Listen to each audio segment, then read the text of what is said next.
जी हाँ, नमस्कार फ्रेंड्स, मैं आपका दोस्त पीयूष सिन्हा आपका बहुत बहुत स्वागत है एक बार फिर से हमारे इस चैनल पर। जी हाँ दोस्तों, इस वीडियो में जो मैं आप लोगों से बातें शेयर करने वाला हूँ, सबसे बड़ा सवाल छठा चरण कब तक समाप्त होगा और फिर सातवां चरण कब से शुरू होगा, इस टॉपिक को लेकर के इस वीडियो में बातें शेयर करूंगा। इसलिए दोस्तों इस वीडियो के लास्ट तक आप जरूर बने रहिए। एक बात और दोस्तों, यह चैनल उस बल्ब की तरह है जो आपकी लाइफ में नॉलेज की लाइट भरता रहेगा।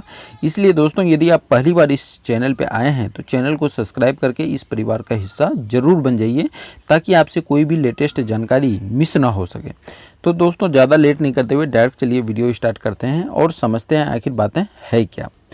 देखिए, छठा चरण कब तक समाप्त होगा। जितने भी कैंडिडेट हैं टीचर नियोजन से रिलेटेड, चाहे वो छठा चरण में भाग लिए हुए हैं या फिर सातवां चरण में भाग लेने वाले हैं, ये सारे कैंडिडेट इस बात का इंतज़ार कर रहे हैं कि छठा चरण कब तक समाप्त होगा, और जैसे ही समाप्त होता है तो फिर सातवां चरण कब से शुरू होगा। यह दोनों सवाल सारे स्टूडेंट के माइंड में है।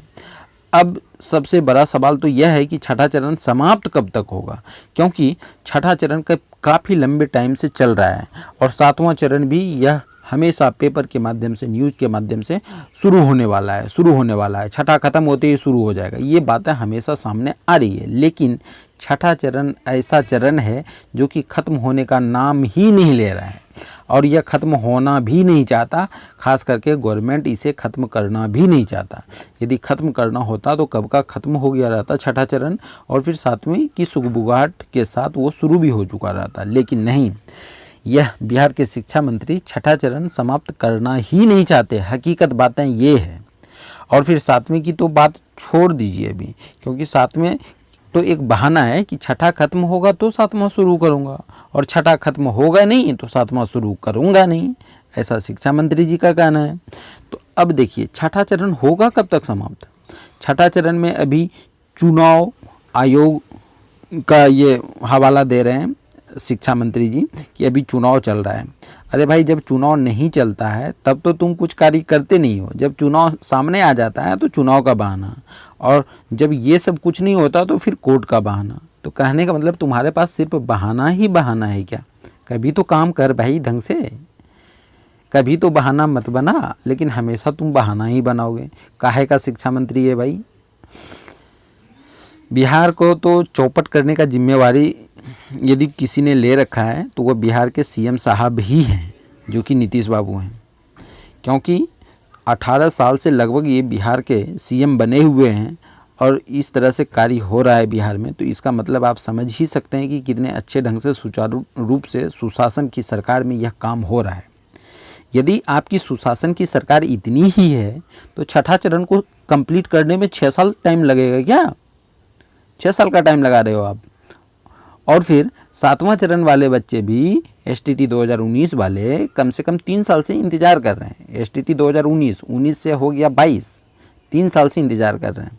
तो क्या करके रखे हो भाई, कुछ तो बता शिक्षा मंत्री। लेकिन इनसे कुछ होने वाला नहीं है। तो छठा चरण कब तक समाप्त होगा, आप लोगों को क्या लगता है दोस्तों, वीडियो के कमेंट में ज़रूर बताइएगा। लेकिन जहाँ तक मेरा उम्मीद है, 2022 तो आप भूल जाइए। 2022 में 3 महीने जैसे निकल गए, अगले महीने ये चुनाव का हवाला दे दिया, एमएलसी वाले चुनाव का। इसके बाद अभी नगर परिषद और नगर पंचायत का चुनाव होने वाला है, फिर उसका ये हवाला देगा, उसमें 2 महीने निकल जाएगा। उसके बाद गर्मी छुट्टी हो जाएगी, लगभग जून जुलाई चला जाएगा। इसके बाद फिर ये धीरे धीरे ये पूरा साल तो निकाल ही देगा आराम से।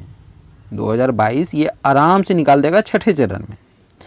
इसलिए छठा जब तक ख़त्म नहीं होगा तो सातवां शुरू नहीं होगा, जैसा इनका कथन है। इन कथन के अनुसार आप लोग यदि चले तो बहुत महंगा होने वाला है। इस पे प्रेशर बनाइए। छठा चरण से मुझे कोई मतलब नहीं है भाई एसटीटी 2019 वाले को। एट फर्स्ट एसटीटी 2019 का तुम कार्य आगे बढ़ा, ये अलग वैकेंसी थी तुम्हारे ही अनुसार। शिक्षा मंत्री तुम ही था, आनंद बाबू ने ही स्टेटमेंट दिया था ये अलग वैकेंसी है। अलग वैकेंसी है तो इसको चरण से क्या मतलब है। इसलिए इन लोगों पे प्रेशर बनाइए, हद से ज़्यादा प्रेशर बनाइए कि सातवां चरण का तुम नोटिफिकेशन निकाल भाई। सातवां चरण से मतलब नहीं है, एसटीटी 2019 वाले का नोटिफिकेशन निकालो, चाहे जैसे निकालो, तब कुछ हो सकता है। अदरवाइज नहीं तो ये छठा चरण तो बहुत लंबा अभी चलने वाला है। हो सकता है 2022 के बाद भी आगे चले, अगला सेशन भी आ जाए। इसलिए इन लोगों की बातों जात पे थोड़ा सा भी 1% भी यदि आप बिलीव कर रहे हैं तो समझ लीजिए वो गलत कर रहे हैं। ये ऐसा कुछ नहीं होने वाला है। इसलिए छठा चरण समाप्त होगा नहीं और फिर सातवें की आप मांग कर नहीं सकते हैं। इसलिए सबसे बेहतर यही है, चरण से कोई मतलब नहीं है एसटीटी 2019 के कैंडिडेट को। वो जो है बिना चरण का मांग कराएं कि मुझे नोटिफिकेशन दो भाई, जल्द से जल्द दो, तभी कुछ हो सकता है, अदरवाइज़ कुछ नहीं हो सकता है। आप लोग वीडियो के कमेंट में ज़रूर राय दीजिएगा दोस्तों, और यदि वीडियो अच्छी लगी हो तो वीडियो को लाइक और शेयर भी कीजिएगा। और साथ ही साथ यदि अब तक आपने हमारा चैनल सब्सक्राइब नहीं किया है तो चैनल को सब्सक्राइब करके इस परिवार का हिस्सा ज़रूर बन जाइए। तो दोस्तों, आपको वीडियो देखने के लिए बहुत बहुत धन्यवाद तहे दिल से। मिलता हूँ फिर नेक्स्ट वीडियो में और अच्छी जानकारी के साथ। तब तक के लिए थैंक यू सो मच। जय हिंद दोस्तों।